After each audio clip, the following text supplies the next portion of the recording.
So this video is about the Poch C-3PO, which is the gold one on the right.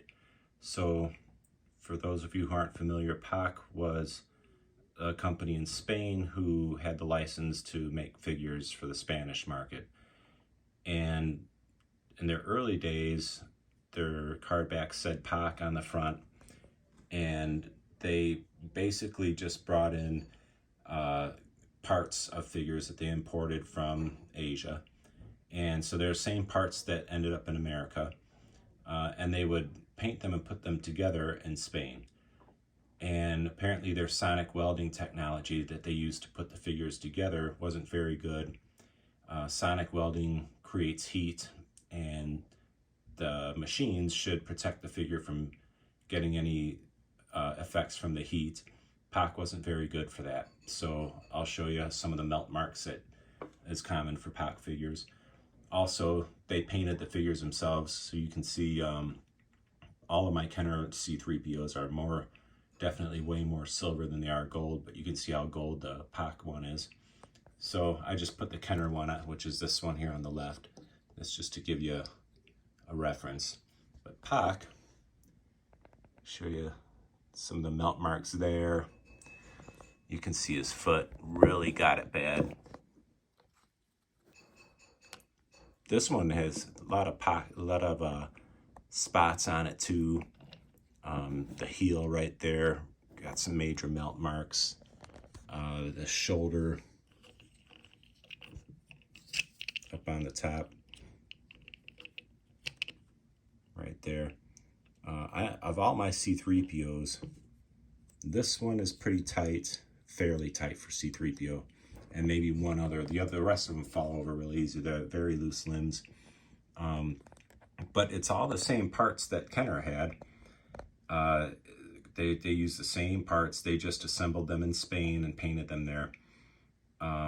It's not uncommon for them to fall apart. A Poch Farm Boy Luke, it's not uncommon to find those broken. The sonic welding, they just didn't have very good technology.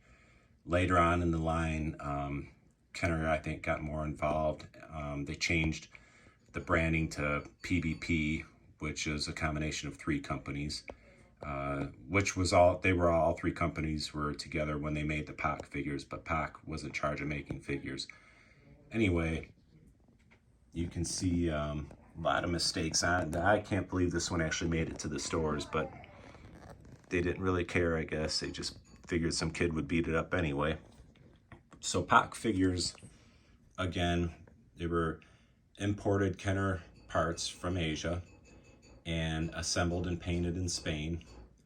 And in the early days, a much inferior sonic welding technique, which resulted in the melt marks, and some of them are broken. Sometimes they're just falling apart. So for a kid back then, you got the C-3PO and you're like, it's a little rough, but for a 51-year-old kid in 2024, it's freaking awesome. So Poch figures, they're, again, they're not rare, but they're not all that common. They're very hard to spot too. I recommend, if you buy one, get one from a trusted seller. There's a couple out of Spain and the UK that I trust, that if they tell me it's Poch, I know it's Poch.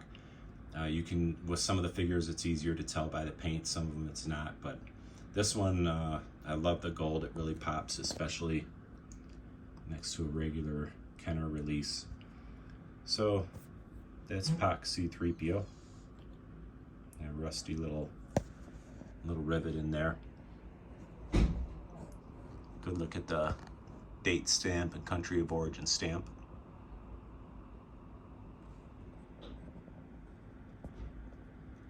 Looks like it's been through the ringer, but nope, it was pretty much, I mean, this one's probably got some play wear too, obviously, but most of that damage that you see is from the factory. Of course, he doesn't want to stay in the stand either. Let's see. Some of these figures, they fit perfectly on these stands, and some don't.